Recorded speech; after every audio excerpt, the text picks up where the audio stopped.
നമസ്കാരം. ജ്യോതിർവേദത്തിൻ്റെ മറ്റൊരധ്യായത്തിലേക്ക് എല്ലാവർക്കും സ്വാഗതം. വേദജ്യോതിഷത്തിൽ ഗ്രഹങ്ങളുടെയും നക്ഷത്രങ്ങളുടെയും സംയോജനവും ആഴ്ചയിലെ ദിവസങ്ങളും ചേർന്ന് രൂപപ്പെടുന്ന സർവാർത്ഥ സിദ്ധിയോഗം ജീവിതത്തിൽ അപൂർവമായ ഭാഗ്യവും വിജയവും നൽകുന്നു. 5 രാശിക്കാർക്കാണ് അപൂർവമായ ഈ ഭാഗ്യം വന്നു ചേരുന്നത്.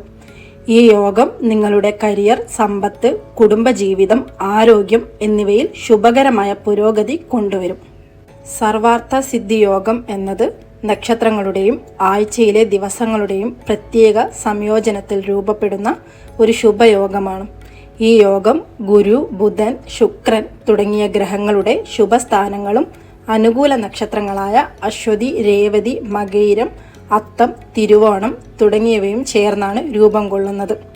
2025 ഈ യോഗം രൂപപ്പെടുന്നത് 30 വർഷത്തിനിടെ അപൂർവ സംഭവമാണ്. ഈ സമയത്ത് ഗ്രഹനിലകൾ, പ്രത്യേകിച്ച് ബുധന്റെ വേഗതയേറിയ സഞ്ചാരവും ഗുരുവിൻ്റെ ശുഭദൃഷ്ടിയും ജീവിതത്തിൽ സമൃദ്ധിയും വിജയവും ഐശ്വര്യവും കൊണ്ടുവരുന്നു. എല്ലാ 12 രാശിക്കാർക്കും ഈ യോഗം ഗുണം ചെയ്യുമെങ്കിലും മേഢം, മിഥുനം, ചിങ്ങം, തുലാം, ധനു എന്നീ രാശിക്കാർക്കാണ് ഏറ്റവും ശക്തമായ ഫലങ്ങൾ ലഭിക്കുന്നത്. ഈ യോഗം ജീവിതത്തിൻ്റെ എല്ലാ മേഖലകളിലും ശുഭകരമായ മാറ്റങ്ങൾ കൊണ്ടുവരും. സാമ്പത്തിക ഉയർച്ച, കരിയർ വളർച്ച, കുടുംബ ഐക്യം, ആരോഗ്യം, വിദ്യാഭ്യാസ പുരോഗതി എന്നിവയാണ് പ്രധാന ഫലങ്ങൾ. ഈ യോഗത്തിൻ്റെ സ്വാധീനം ഓരോ രാശിക്കും വ്യത്യസ്ത രീതിയിൽ പ്രകടമാകും. മേടം രാശിക്കാർക്ക് സർവാർത്ഥ സിദ്ധിയോഗം അവിശ്വസനീയമായ ഭാഗ്യവും വിജയവും നൽകുന്നു. ഗുരുവിൻ്റെ ശുഭദൃഷ്ടി നിങ്ങളുടെ ജന്മരാശിയെ ശക്തിപ്പെടുത്തുകയും ചെയ്യുന്നു. മേടം രാശിക്കാർക്ക് ജോലി സ്ഥലത്ത് പ്രൊമോഷനോ പുതിയ അവസരങ്ങളോ ലഭിക്കാം. ബിസിനസ്സിൽ ധീരമായ തീരുമാനങ്ങൾ വിജയകരമാകും. വരുമാനം ഇരട്ടിയാകും. പുതിയ നിക്ഷേപങ്ങൾ ലാഭകരമാകും. കുടുംബജീവിതത്തിൽ സന്തോഷവും ഐക്യവും ഉണ്ടാകും. ദാമ്പത്യ ബന്ധങ്ങൾ ദൃഢമാകും. ശാരീരിക മാനസിക ഊർജം വർദ്ധിക്കാം. നിങ്ങൾ ചെയ്യേണ്ട കാര്യം ഗുരുവിന് മഞ്ഞ വസ്ത്രം ദാനം ചെയ്യുക. മിഥുനം രാശിക്കാർക്ക് ഈ യോഗം ആശയവിനിമയത്തിനും ബൗദ്ധിക കഴിവുകളും മികവ് നൽകും. ബുധന്റെ ആധിപത്യം ഈ രാശിക്ക് അനുകൂലമാണ്. വിദ്യാഭ്യാസ, വാണിജ്യ മേഖലകളിൽ വിജയമുണ്ടാകും. പുതിയ കരാറുകൾ ലഭിക്കും. സാമ്പത്തിക പുരോഗതിയും ഓഹരി വിപണിയിൽ ലാഭവും ഉണ്ടാകും. പ്രിയപ്പെട്ടവരിൽ നിന്ന് ശുഭവാർത്തകൾ കേൾക്കാം. വിവാഹ കാര്യങ്ങളിൽ മികച്ച തീരുമാനങ്ങളുണ്ടാകും. ആരോഗ്യം മെച്ചപ്പെടും. നിങ്ങൾ ചെയ്യേണ്ട കാര്യം ബുധന് പച്ചക്കറികൾ ദാനം ചെയ്യുക. ചിങ്ങം രാശിക്കാർക്ക് ഈ യോഗം നേതൃത്വ ഗുണങ്ങളും വിജയവും വർദ്ധിപ്പിക്കും. കരിയറിൽ, ജോലിയിൽ ആദ്യ ശ്രമത്തിൽ തന്നെ വിജയം നേടാം. പുതിയ പ്രൊജക്റ്റുകൾ ശോഭനമാകും.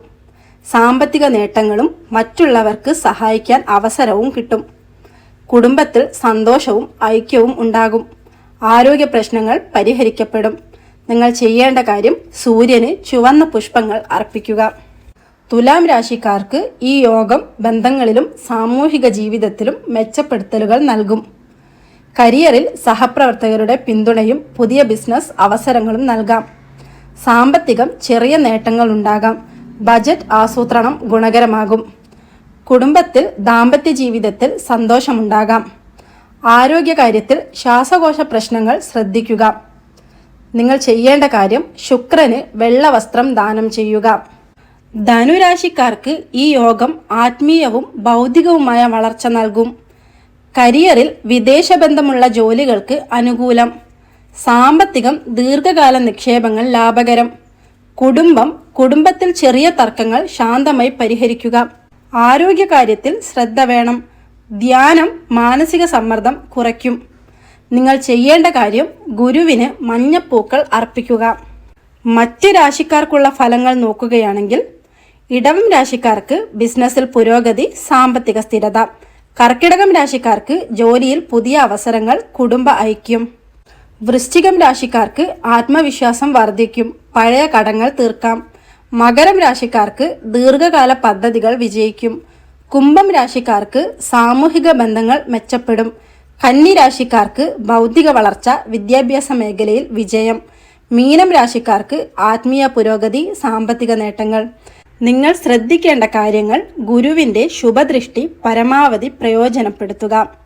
ധ്യാനവും പ്രാർത്ഥനയും ഗുണകരമാണ്. ഗുരുവിന് മഞ്ഞ വസ്തുക്കളും ബുധന് പച്ച വസ്തുക്കളും ദാനം ചെയ്യുക.